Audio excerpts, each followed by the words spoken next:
Olá, pessoal, tudo bem? Marcos Vicente aqui de São Paulo, capital. Então, você já acordou sem conseguir se mover? Sentiu como se algo invisível estivesse no quarto com você? Vultos, arrepios, calafrios, ou mesmo sentindo que alguma coisa estava te perseguindo? Ou mesmo que estava transando com alguém invisível? É, pessoal, não é fácil não. Nada é fácil. Isso é conhecido por muitos como paralisia do sono. A paralisia do sono é um fenômeno que assusta muitas pessoas. E não é para menos, não é verdade? Quem já passou por isso sabe o quanto é angustiante acordar no meio da noite sem conseguir se mover, sem conseguir falar ou reagir, sentindo-se completamente preso ao próprio corpo. Em muitos desses episódios, há relatos de uma presença estranha dentro do quarto, uma sombra disforme, uma figura parada, uma opressão no peito. E para aqueles que tentaram gravar o próprio sono, muitas coisas apavorantes apareceram.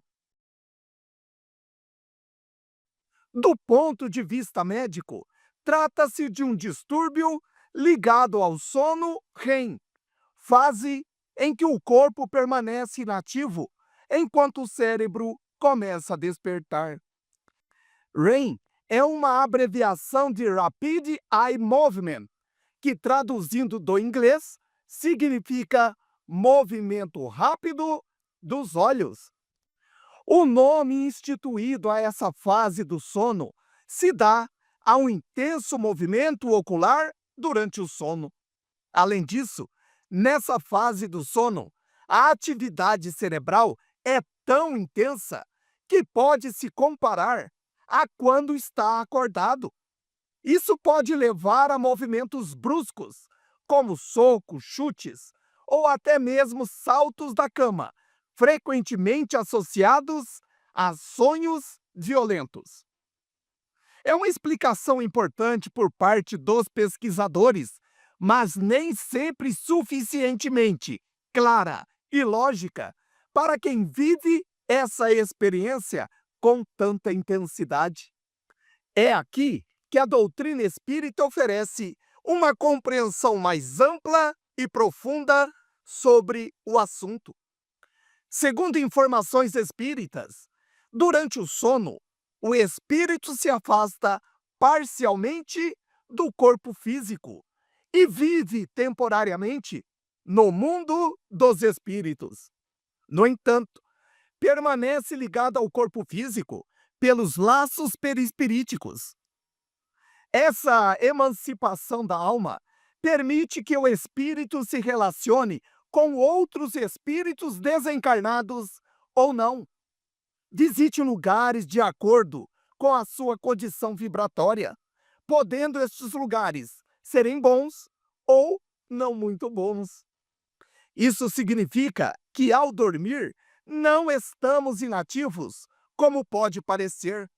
Ao contrário, nós, espíritos imortais, que todos somos, continuamos vivos, conscientes e em atividade. O problema é que nem sempre esse retorno do espírito ao corpo físico ocorre de forma suave. Em certas ocasiões, especialmente quando a pessoa está fragilizada emocional ou espiritualmente, esse momento pode ser marcado por perturbações dantescas. É nesse ponto que entra a questão da obsessão. A obsessão, conforme descrita por Kardec, é a influência insistente e prejudicial que um espírito desequilibrado exerce sobre outro espírito também desequilibrado. Ela apresenta caracteres muito diversos, desde a simples influência moral, sem sinais exteriores perceptíveis, até a perturbação completa do organismo e das faculdades mentais. Durante a paralisia do sono, essa influência pode se manifestar como sensações de terror, presença opressiva ou mesmo perturbações auditivas e visuais. Fiquemos atentos quando os episódios são recorrentes, intensamente angustiantes e acompanhados de sensações que sugerem manifestações estranhas, tal como vozes, pressão no peito, arrepios ou pavor sem explicação. A bipolaridade e a esquizofrenia representam muito bem esses fatores. É bastante prudente considerar a hipótese de que possa haver ali um processo obsessivo em curso. E o Espiritismo não nos deixa desamparados nesse sentido. Allan Kardec afirma que os espíritos inferiores se afastam diante da firme vontade pelo bem e da prece sincera, o que reforça a importância de cultivar hábitos saudáveis. Nesse contexto, práticas simples se tornam essenciais.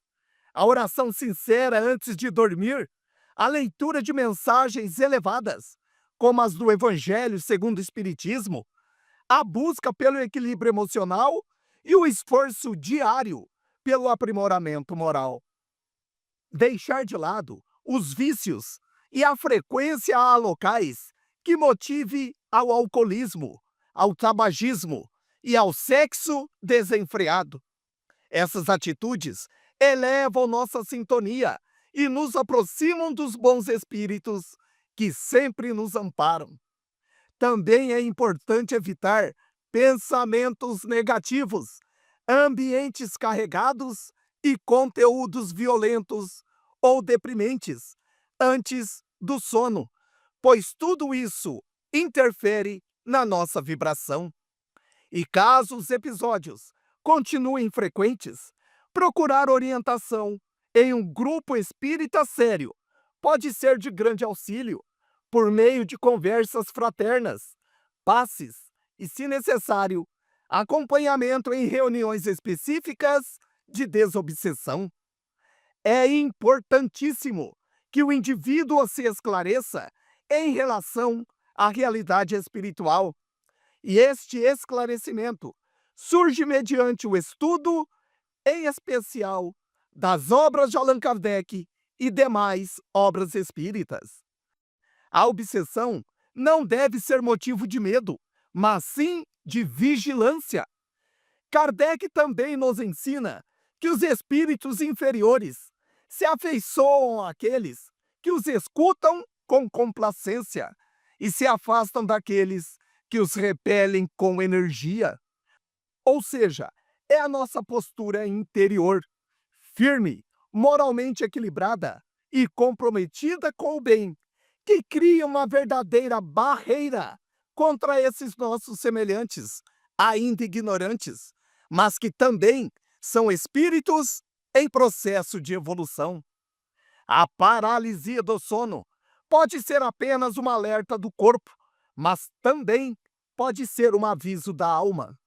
O Espiritismo nos convida a analisar tudo com serenidade, sem misticismo ou superstição, mas com olhos abertos para a realidade espiritual que nos cerca. Compreender esses fenômenos à luz da doutrina espírita nos liberta do medo e nos dá ferramentas para reagir com segurança. E mais do que nunca, é preciso lembrar que somos espíritos imortais em jornada de aprendizado. A paralisia do sono, quando compreendida corretamente, pode se transformar não em um pesadelo, mas em um passo a mais no nosso despertar espiritual. Estudemos a doutrina dos espíritos. Um grande abraço e um imenso beijo no coração de todos.